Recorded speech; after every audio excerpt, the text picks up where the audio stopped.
Okay, so let's recite the Mangalacharya first for auspiciousness.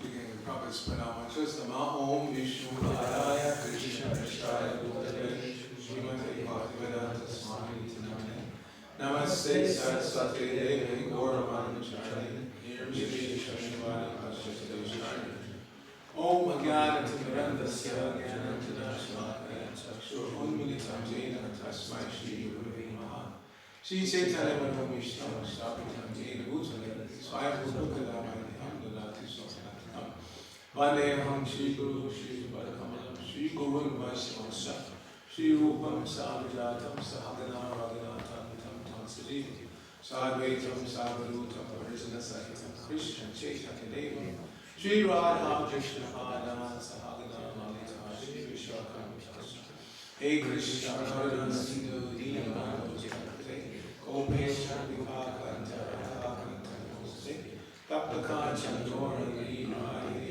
Radhaneshwari Vishnavam Sute Devi Manamami Haripe Panchakam Vishna Vipasam Patitana Pavani Yopaisari Namo Namaha Jai Shri Krishna Chaitanya Nityananda Shri Advaita Varsavasati Gauravrata Hare Krishna, Krishna Krishna, Hare Hare, Hare Rama, Rama Hare Hare. So even a quiet city like Ljubljana, quiet compared to Los Angeles, New York, Mumbai, New Delhi, still there's a lot of pollution. Sound travels in the ether. So whatever polluted sounds are being created out there affects all of us. So it's part of the duty of being a devotee is to counteract that as much as possible by chanting Hare Krishna and other auspicious Vedic mantras, and that helps to counteract the bad effect of all that materialistic noise that's traveling around all the time. Okay, so we're continuing reading from the 18th chapter of the Srimad Bhagavad Gita, as it is. This chapter is entitled Conclusion, the Perfection of Renunciation. So tonight's text is 14. Adhishtanam Tata Karta Karanam Cha Pritagvidam Vivinash Cha Pritag Cheshta Daivam Chaivatra Panchamam Adhishtanam Tata Karta Karanam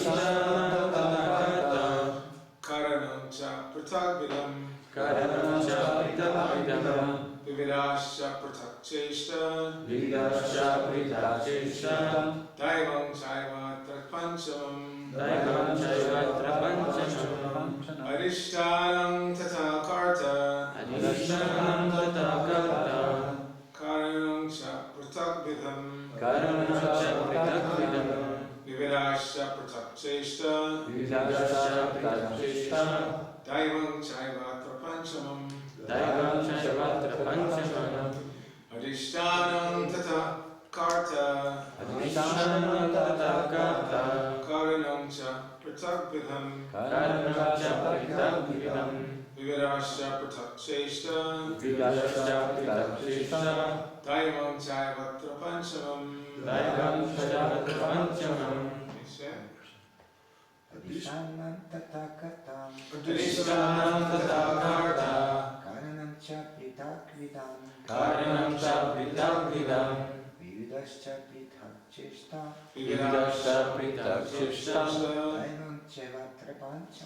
Daivam Chaivatra Panchamam Adhishtanam Tata Karta Karanam Cha Pritagvidam Vividascha Pratak Cheshta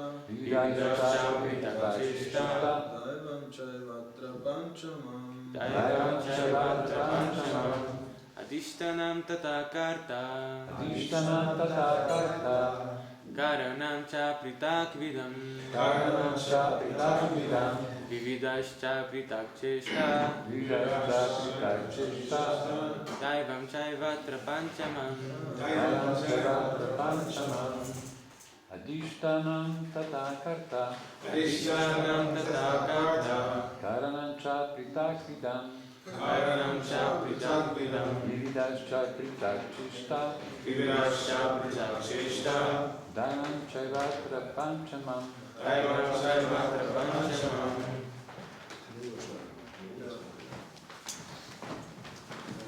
Anyone else?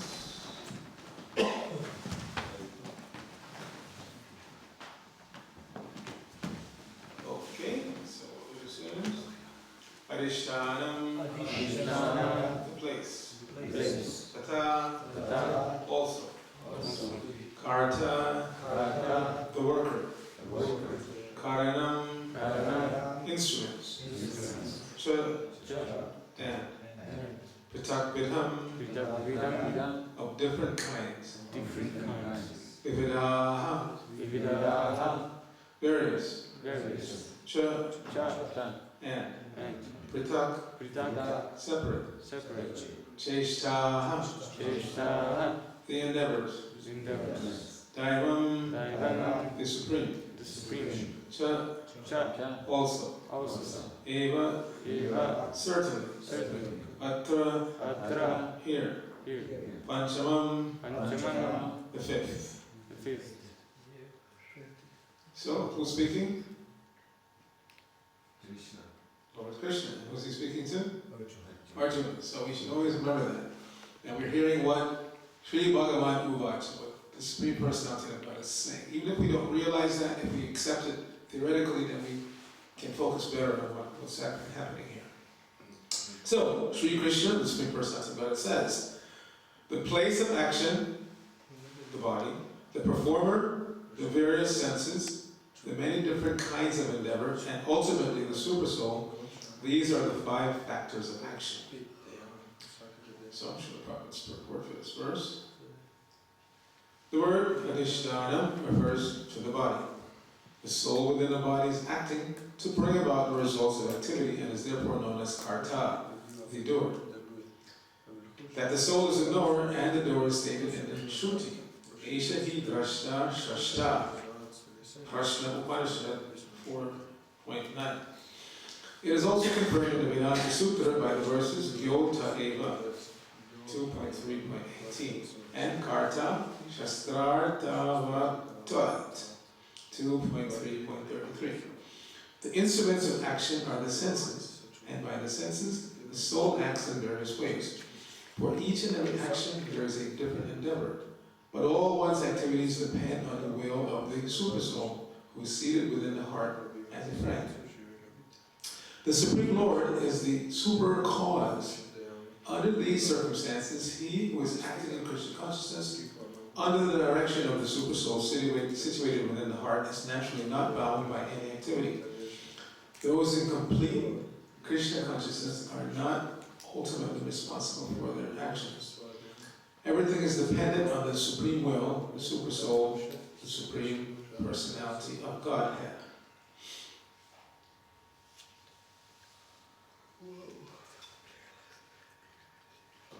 So, if we've come this far in Bhakti Yoga, we know that we are a soul and we have a body. We are residing within a body. Not like most people think that even their religious spiritually think you're in a body and you have a soul. Somehow. So when somebody dies, they say, may his soul rest in peace. First of all, it's not his soul, he is the soul. And there's no material rest for the soul. Krishna has already informed us about that the soul cannot be inactive even for a moment. We always have to do something. While we're incarcerated in this material world, we have a gross material body, earth, water, fire, air, ether. We have a subtle body, mind, intelligence, and ego. The normal sequence of events is that you think about something, you develop some desire based on what you're thinking, then you will the senses to carry out try to fulfill the desire that you decided is worthwhile. So Krishna explains that Indriyani Pranya or Indriyani Paramana Manasastu Buddhi Yogri Parato to Sa. This is the hierarchy that is established here in the material world. The senses are superior to gross matter. generally speaking. You can use your hands to manipulate matter, but sometimes matter, in the form of a large mountain or a huge massive snow avalanche, comes and takes everything away. So we don't have full control. But generally speaking, like, the example I like to use is this podium at one point was just some plain wood, and at some point that plain wood was part of a tree. But human beings, first of all, the idea that I can convert this tree into something useful. So the tree is cut down, it is made into planks. Nowadays they have very big plants for doing that, but you can also do it yourself. I was in Lithuania last summer, and they have gotten a property that's strictly a brahmachari ashram. That's it. Only brahmacharis live there. But they are constructing a temple, so other people can come in for festivals and things, but the ashram is strictly brahmachari. So they have a lot of trees on that property, so they cut the trees down and they rented a machine for converting the trees into logs. You can do it yourself. You get one of these machines, big saw, and you feed the big trees so you get these logs, and they use those logs to construct the building. So, but first of all, somebody had an idea about converting trees into furniture. And it's been going on since time immemorial. In the previous ages, they were using very simple tools. Nowadays, they use very complicated tools, big factories. But the idea is the same. You start with an idea to convert trees into furniture. So the gross senses are superior to dull matter. But above the senses is the mind. The mind is the most important working sense. And we can understand it very easily. If you have a big, strong guy, 2 meters tall, big muscles, but his mind is not together. You can't get him to do anything reliable, not even sweeping the floor, because the mind is not together, you see? So everything starts with the mind. If the mind is under control, then the senses come under control and you can work nicely. But if the mind is not under control, then you cannot work reliably. You yourself, if that's your case, you're not in control of your mind and you cannot work reliably, nor can anyone else. You don't want to hire somebody who's very strong but mentally off. Because who knows, you may give them an axe to cut a tree and they want to cut you. So, because the mind is not important. So, but above the mind is the intelligence. Above the mind is the intelligence. Intelligence is supposed to direct the mind, otherwise the mind will just get you in trouble, running here and there. Again, uncontrolled mind. We know from the example in the Bhagavad Gita, the mind, the senses are like 5 horses. The eyes, the ears, sense of touch, sense of smell. So those horses, if they're not controlled, will get you in trouble. The chariot that's being pulled by those horses is compared to the body. The mind is the reins that are supposed to be controlling the horses, and the intelligence is the driver. The soul is the passenger. So if the soul wants to get to its destination, it has to control the intelligence has to control the mind has to control the senses. Otherwise you can wind up anywhere. You may want to go to Zagreb and you wind up in Paris, which may not be too bad, but you can wind up in some very bad situations if you don't control the whole show.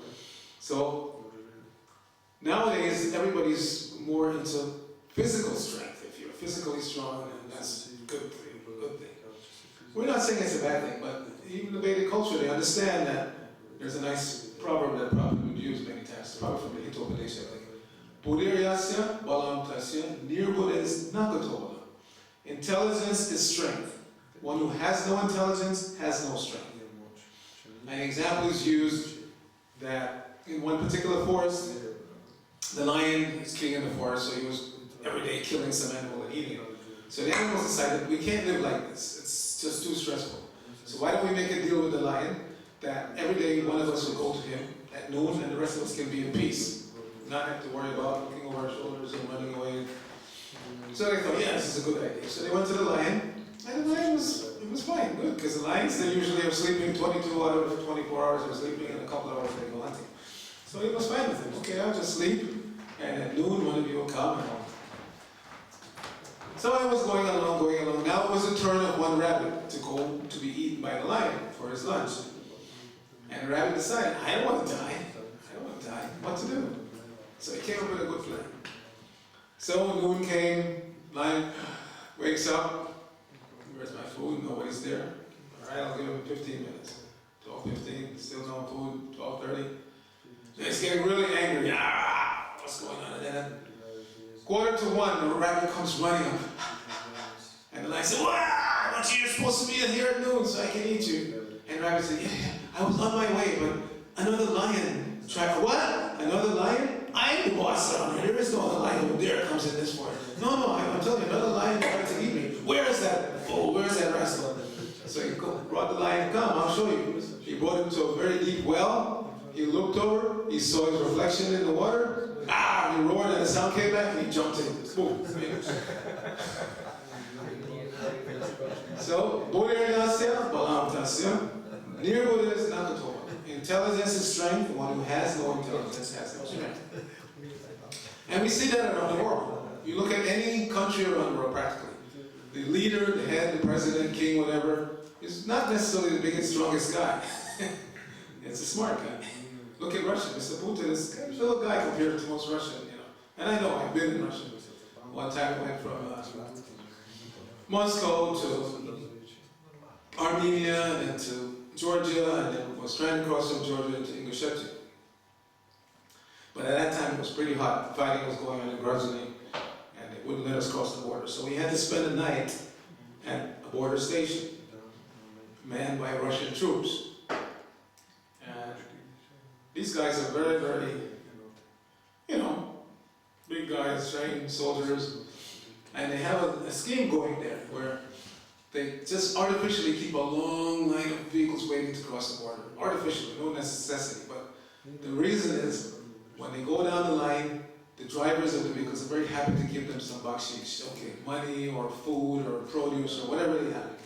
So inside the border station was full of all these things, from furniture to chickens to everything. So anyway, so I was traveling with another, I was brahmachari at the time, this is 1995. And so I was traveling with another brahmachari, and so we had to spend the night. We weren't prepared to spend the night, so we didn't have any prasadam with us. So the guy said, oh, you guys are not eating, we have, come. And it's a big table, meat and fish and bread, and we said, okay, we'll pass. What? All right, well, you want something to drink? Bring alcohol? No, you know. So they were these guys are a little weird, but okay, whatever. So we spent the night. And so the next morning, I got up early, you know, go outside to take my bath, looking there's no place. These guys, who knows how often they take a bath. There was one pipe, you know, about 30 meters away from the building. So I went out there, exposed it, you know, to tap, and put on my gloves, and these two dogs come running at me. So now the soldiers are watching, they're laughing. What is he going to do? Is he going to run away? So I just, and just kept taking my bath. And they came right up, they stopped, and just sat and watched me take my bath. So this is going on. All around the world, you have people who are in control, are usually the more intelligent class, not the strongest physically. Usually the strong men are controlled by the intelligent men. And so, but what is ultimate intelligence? They control them by their intelligence, you know, financially in this way and that way, but they don't have the ultimate intelligence. This is what we're being given in this Bhagavad Gita. Krishna is giving us, through Arjuna, his conversation with Arjuna, he's giving us intelligence, how to live, what to do, what not to do, explaining clearly. We know the 5 subject matters of the Bhagavad Gita. First is Ishvara, Krishna. We should understand that there is a supreme controller. I may have control of some little portion of this world, and somebody has more control, but who's the ultimate controller? That's Krishna. Then Jiva, you and I, we should understand who we are, what is our existential situation, where we came from, where we should be going. This is explained by Krishna. Jiva. And then the Prakriti, the material nature. It's not ours to enjoy. Each of us is born with nothing, and we die, can't take anything with us. And in the interim, we fight like cats and dogs over trying to acquire and accumulate. It's illogical. So, understanding our position, that we're never the possessor of everything, that Krishna possesses everything, Krishna says Sarvaloka Maheshwara, he's the proprietor of all planets and everything that are in those planets, and on those planets, and everything in between those planets, all space, everything belongs to Krishna. So there's nothing that's ours, but we foolishly try like anything and waste so much time and energy and money. If the superpowers of the world would spend all the money they're wasting on weapons of mass destruction and space exploration, if they would spend that money on social programs, people would be much happier. Like right now in Japan, I saw some documentary, they're trying to create a space elevator. Believe it or not. Just like Ravana wanted to create a stairway to heaven. They literally want to create a space elevator. They're thinking intelligently, why send up rockets and they're unreliable, sometimes they blow up and whatever. Let's make an elevator so you can go up in space and come back. But current material technology doesn't allow that, because if you build anything, the higher you go, it gets to a point where the weight of that very material will bring it down. You think of like a steel shaft or something going up and up and up. There's a limit to how high you can go. These tall buildings that they created, okay, fine. World Trade Center used to be like that, 108 stories, or now the Burj Khalifa in the Middle East. So these buildings, okay, but you get to a point where the very weight of the material will bring it down. So there are, carbon nanotubes, yes.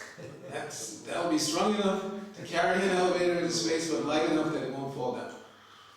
Will they be successful? Who knows? But it's still a waste. What are they going to do? Even if they get up to the level beyond the Earth's atmosphere, what are they going to do? Their idea is eventually to have an elevator all the way to Mars, so we can get raw material from Mars and bring it back to Earth. Krishna has made every single planet complete. Ishavas's principle. Ishavasya sarvam akitsa jagati jagat. Teina tatina bhujita magra kastasindana. Krishna said, everything is there, perfect and complete in this material world. The reason why we have trouble is because we mess it up. If we would just take the resources of this planet and manage them properly, everybody could live nicely, happily, and make progress in spiritual life, which is the real goal of life. But no, because of mismanagement, greed, there's not enough. They just mismanage, waste everything. When you think of all the oil that is wasted, first of all, it's wasted. A lot of it is wasted in the very drilling for oil. And then even after they load it onto containers, trucks, or ships, or whatever, so many accidents. There's more oil probably floating on the ocean. So much oil. And then even when they get it, and they refine it into, let's say, gasoline, petrol, the vast majority of gasoline and petrol is wasted, doing absolutely crazy things. Motorsports, going round and round and round and round and round some track. Like a dog chasing his tail, round and round, faster, faster, round and round and round. What a waste of petrol. Or people going places just to do nonsense, flying or driving or sailing or whatever. So much energy on this planet is wasted absolutely in nonsense activities, or spills or whatever. So it's our mismanagement that creates the shortages in this world. It's not that Krishna didn't give enough. Krishna gave enough of everything for us to live peacefully, comfortably, if we perform sacrifice. This is a message back in the 3rd chapter of the Bhagavad Gita.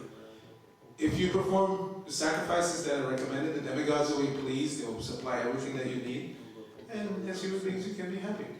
But ultimately realizing that Yogi Artha, everything is meant for Krishna's satisfaction. If we don't do that, then we become bound up by our activities more and more and more. And they can't understand that simple reality. They can't understand. So in this 18th chapter, in this verse, Krishna is reminding us that it's not just up to you. There are different factors at work. There's the body, there's the soul, and above everything is the super soul. Back in the 13th chapter, Krishna explained, Upatrashta Anumantascha. He's the overseer and the permitter. So if Krishna doesn't allow us to do something, we cannot do it. Even the very senses that we're proud of. Again, people are trying, like I was just saying this morning, all the yoga and putting the foot behind the head. And if Krishna withdraws that power from your body, you can't do it. The very hand that was doing everything you wanted, all of a sudden one day you can't move it. Called paralysis. So ultimately, we're not in control. It's not up to us what finally happens. It's up to Krishna. So that the intelligent person will understand, yes, there is a supreme controller beyond the limited controllers that we're experiencing on a daily basis, on our own limited control. No matter how much we desire, there are things that we just cannot do. Everyone is limited within this world to a certain degree.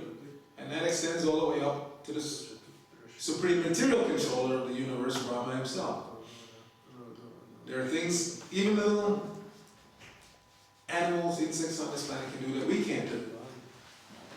Birds can fly within a few minutes, they can go 100 meters so quickly.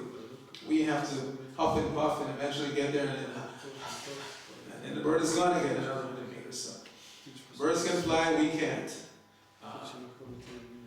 There are animals that live happily in the soil, we can't do that. There are animals that are living in the ocean, we can't do that. Without great endeavor to build something, and it's never reliable. Because anything made by imperfect senses and imperfect personalities, we can't be surprised when they fail. The surprise is when they don't fail.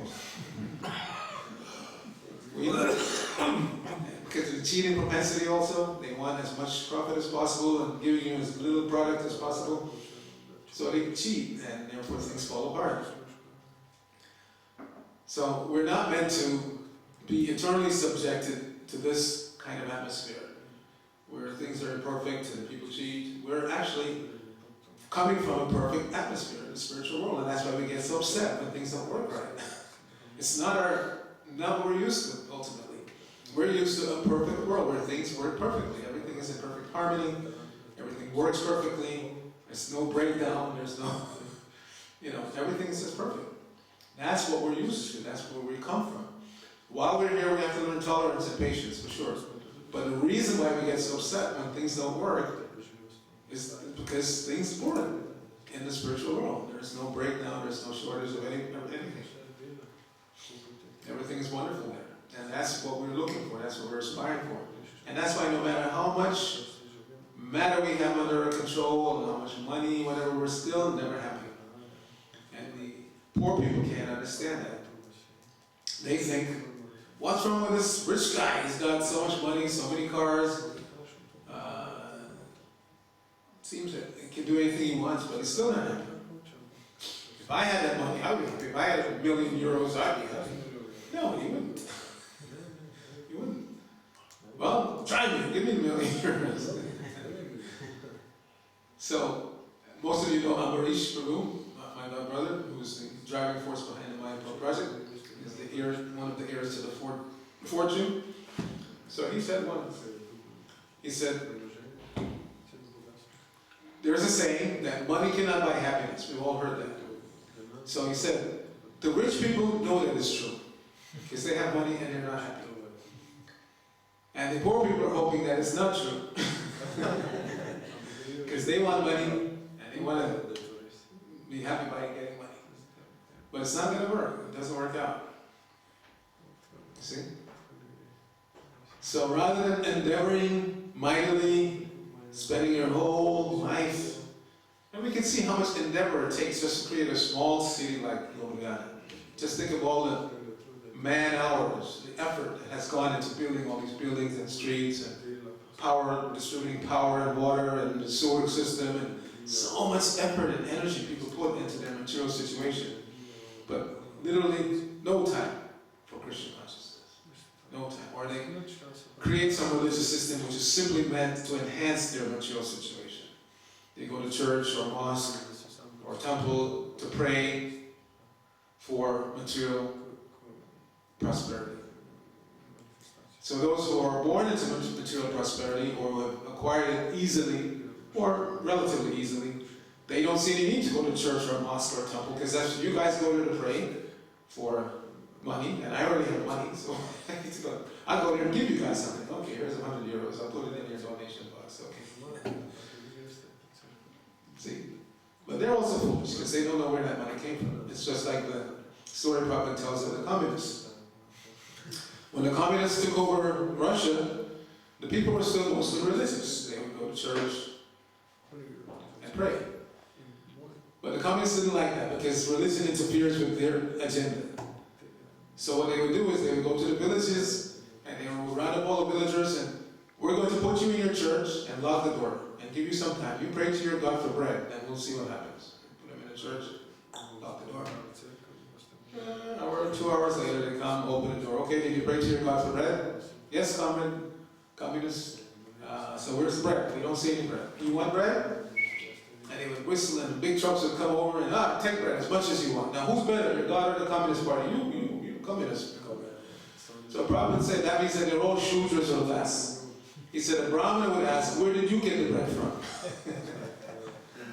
You see? Did you provide the seed that grew the wheat? Did you provide the sun and the rain that made that wheat grow? You see? You're dependent on God, not some communist leader or party. They can't provide you anything either. See, that's a Brahmana. But the Shudras, they just know they want to eat. So if my communist is going to give me bread, then no.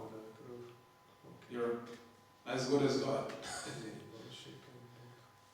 So as devotees, we should not fall into this trap of trying to use religion for economic purposes or political purposes. That's what goes on most of the time, unfortunately, in a lot of religious institutions. The church, the mosque, the temple becomes a center of social activity. You go to meet a nice girl or guy, or business activity, you can make some business connections, or praying to God just for bread or money. And that's not satisfying to the soul. We know from the Srimad Bhagavatam what is satisfying to the soul. Savai pung sak purho dharmo yato bhaktir adokshite. Ahoitaki apratiyata yena ma samprasidati. If we want to be satisfied spiritually, really satisfied, then we have to engage in devotional service to Adhokshaja.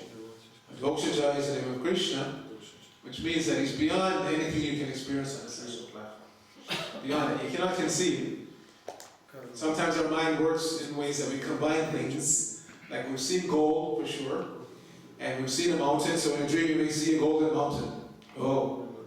But you can't conceive of something that's outside of your realm of experience. But Krishna's beyond that. We can't conceive how powerful Krishna is, how much of control Krishna is, right down to the atomic, subatomic level. We can't conceive of that.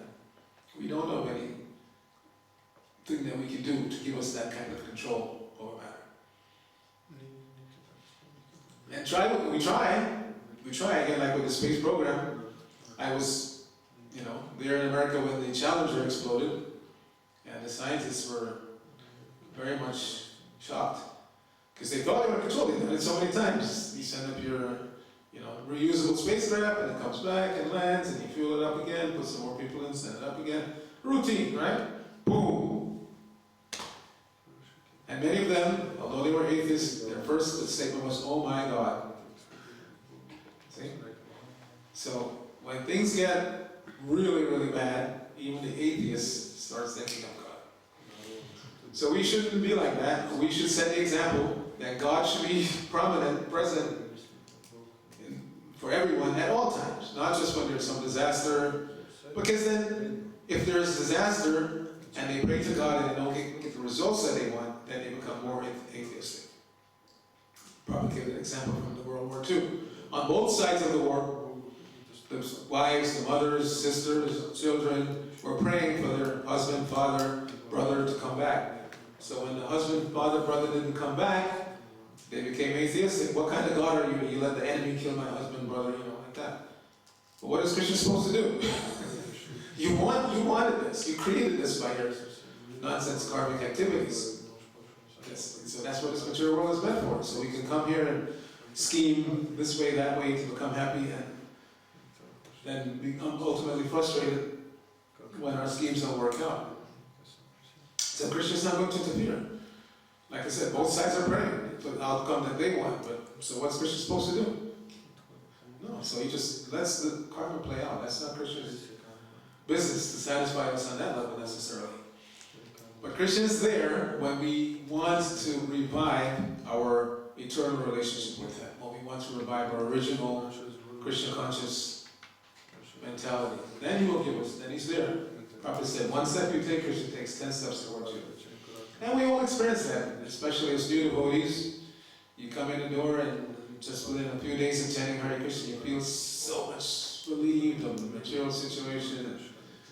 You feel so empowered. We have so many instances of new bhaktas doing so many wonderful things. But you have to be able to maintain that level of enthusiasm and concentration when the bad times come, or the tests come from Maya.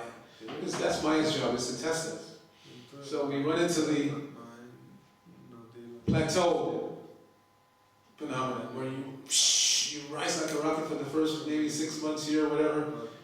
And then generally by year 2, you're not speeding so much. It's more of a plateau you're on. And you begin to wonder, what's going on? I used to be so enthusiastic. Why am I not? What's going on? Why is this testing? And the antidote is to just keep doing what you're doing. Just keep rising early, chanting, engaging in practical service, trying to expand the movement as far as possible.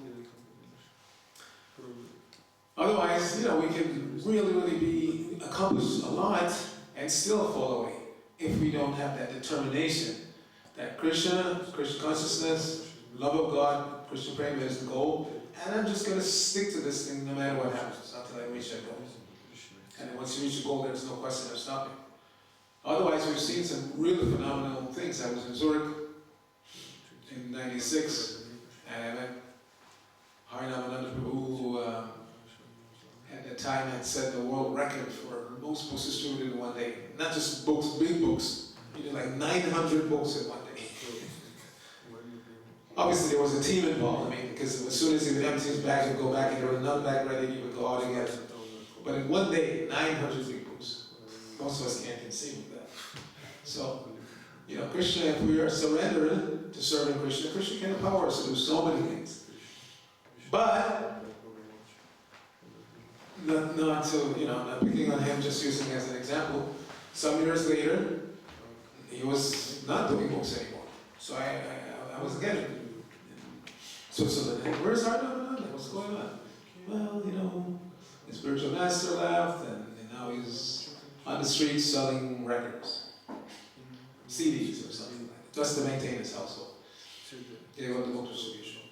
Again, not picking on him, it's just an example for all of us that no matter what happens, even if the guru goes away, if you are serious, and I've seen that in my own Krishna conscious experiences, that those disciples were really sincere and serious, who came for the right reason, or stayed for the right reason. Even if there is some problem with the spiritual master, they're going to stay.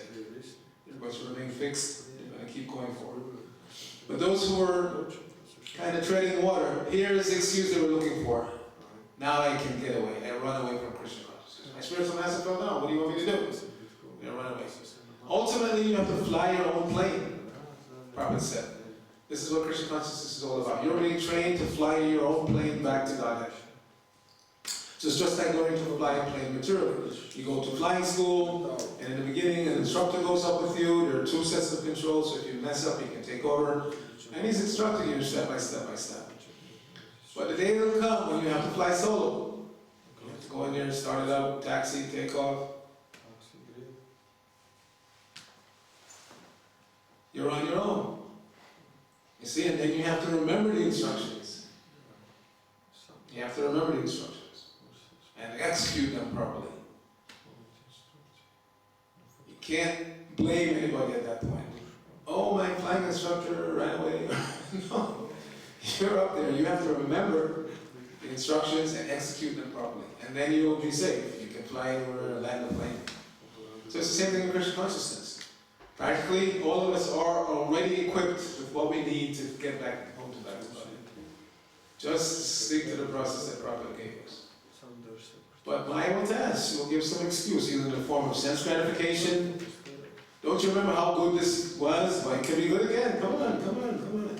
No, chewing the chew. We should just remember that. There's nothing that the material energy can offer us that we haven't been through 1,000,000 times already. Nothing new under the sun. Just repackaged. Repackaged. So we shouldn't fall victim of sense gratification. And then the other way that Maya will induce us to fall away is Vaishnava Parad. Look at that guy. Who does he think he is? Why should I listen to him? Look at that. He's got so many problems. No, that's not what's recommended in the Shastra. What's recommended in the Shastra is Amanina Mananina Kirtanina Sadhara.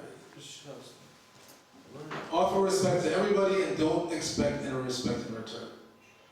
We can genuinely do that. Understanding, again, we are minute, totally insignificant in Krishna's creation. Totally insignificant. At the end of the entire material universe, when it's all wound up into the body of Mahavishnu, if we have not become pure yet, we stay within the body of Mahavishnu for billions of years. Billions of years. And nobody misses us. It's not that somebody's saying, hey, where's Arcita? Where's Bhakti David? I haven't seen him in a couple million years. Nobody. We're just so insignificant. So I was wondering about that as a new devotee. I was wondering, if we get absorbed into the body of Mahavishnu, Mahavishnu is completely pure, expansion of Krishna. How is it we don't become purified? It is stated that Krishna is a supreme purifier. Anything that comes in contact with Krishna becomes purified. Krishna never becomes contaminated. So how is it that we get withdrawn into the body of Mahavishnu for billions of years and we still are impure? Yes, the answer is that Krishna does not interfere with our little minute independence. So if at the end of Brahma's day, when everything gets wound up, Brahma's lifetime, when everything gets wound up into the Mahavishnu, if we're not pure, we still have material desires, and Krishna loves us. You will hold on to those desires for billions of years until you come out again, and you'll be situated in a way that you can try to satisfy those desires. So we should try to avoid this. Who knows how many times we've been through that? We've been through so many lifetimes of Brahma. We've been Brahma. So many, and still holding on to the material desires. Therefore, one of the offenses against in the chanting of the Hare Krishna mantra is to maintain material desires, even after understanding so many instructions on this matter. We're all smart enough. We're not dumb. Every one of us is smart enough to see the pitfalls. But avoiding them, that requires really, really serious surrender. Because ultimately, we can't get away from Maya without Krishna's help, and it's not possible. Krishna says that.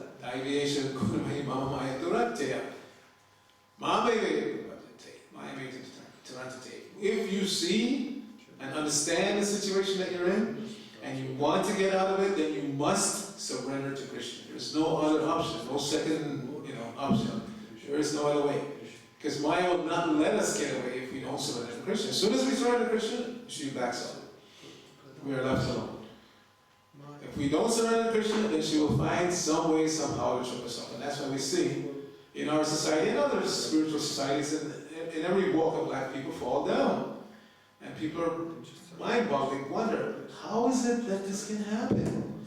This person is such an elevated, and it's not that he didn't make any progress. It's not that the devotees who fall from a high platform, just like we're reading in the morning about Bharata Maharaj, who was at the stage of power, just before the perfectional stage, and still fell down. So fall down is possible. It doesn't mean that the person did not make genuine spiritual advancement. It just means that there was some slight crack. In his case, the caring for that deer, that was his fall down. But in our case, in ISKCON, there can be so many things. Generally speaking, one becomes very, very elevated, but then one may start to take just a little bit of, relaxation or chance or something. And I remember one sannyasi, I'm not going to say any name because I'm not trying to embarrass anybody, but when we were going through trouble with the younger generation, the Guru Kulis, they were filing lawsuits against ISKCON and this and that. And so he was saying that, in his estimation, it's because the leaders are just too heavy with them and too tough with them and that. So he instituted a program. He was already sannyasi, of being very, very relaxed with these Guru Kulis, going swimming with them and swimming with girls together and stuff like that. It's not that he didn't make advancement. He was actually a very advanced person, but because of this relaxation, I was not surprised. Many of us got brothers, we were not surprised when eventually he fell down. He fell down, he got married. So you can't give Maya even one little crack. You have to remain surrendered to Krishna at every moment, which means surrender to Guru. You cannot surrender to Krishna directly. We have to surrender to the Guru and follow the Guru's instructions. And then we're protected. Otherwise, no matter how high we fly in the spiritual sky, we don't eventually fully surrender to Krishna, then Maya will find a way to attract us, re-attract us, and make us fall down. Okay, we can stop here. Are there any questions or comments?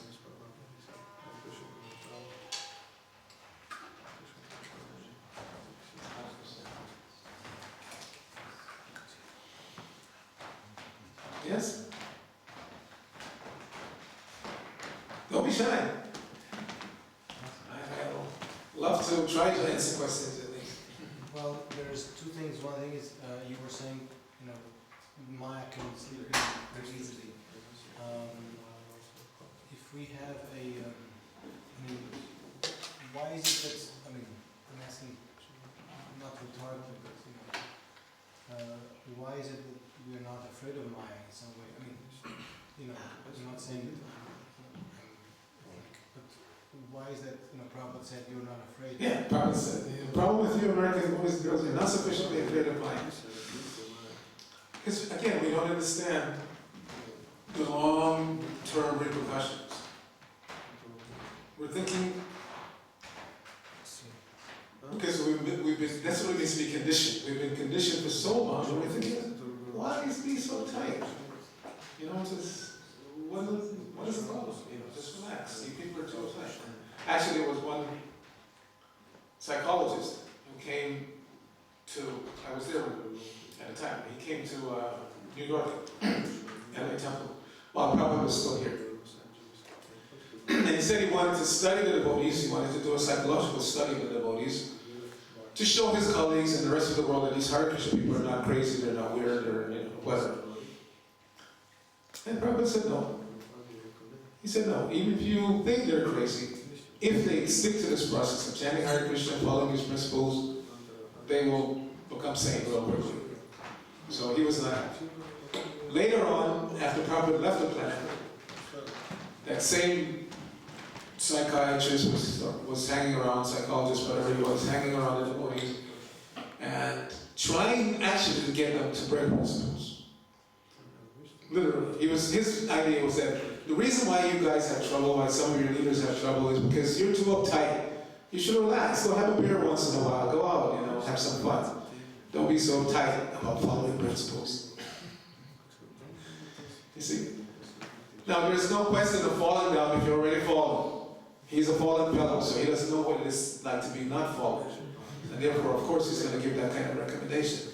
But we're trying to get off the floor. We're trying to get off the platform of being fallen fellows and actually elevate ourselves gradually back to the spiritual world. And we should know, firmly, frankly, that that entails following strictly the rules and regulations given by the spiritual master. Yes, there's such a thing as Kripa Siddhi, but generally speaking, most of us are going to make it back by sadhana siddhi, by being strict sadhakas, following strictly rules and regulations, chanting, trying to avoid the 10 offenses against the holy name, like that. That's the way we're going to make it, by strict sadhana. There may be one or two that are going to make it out of Kripa Siddhi, because they did something so extraordinary for the spiritual master, and out of his mercy, so that they're allowed to go back to God without being completely strict. But that's like hanging around waiting for an honorary degree to be conferred on you. It happens to some people, they do something so wonderful, sociologically or whatever, and the state government, they give them an honorary degree. Now you're a PhD, without having to go to school. Right? You had to go to school and work hard for your degrees. Some people get it. And that's generally the way it works. You have to go. Elementary school, high school, college, and then postgraduate, like that, to get that PhD. Very rarely does somebody get an honorary PhD. So trying to get Kripa Siddhi is like that. It's like waiting around for an honorary degree. It might happen, but in most cases it does not. We have to be very, very serious, sincere sadhakas, and then our path back to Godhead is also. Okay? Alright. Srimad Bhagavad Gita ki jai, Srila Prabhupada ki jai, Gaur Bhakta Vrinda ki jai.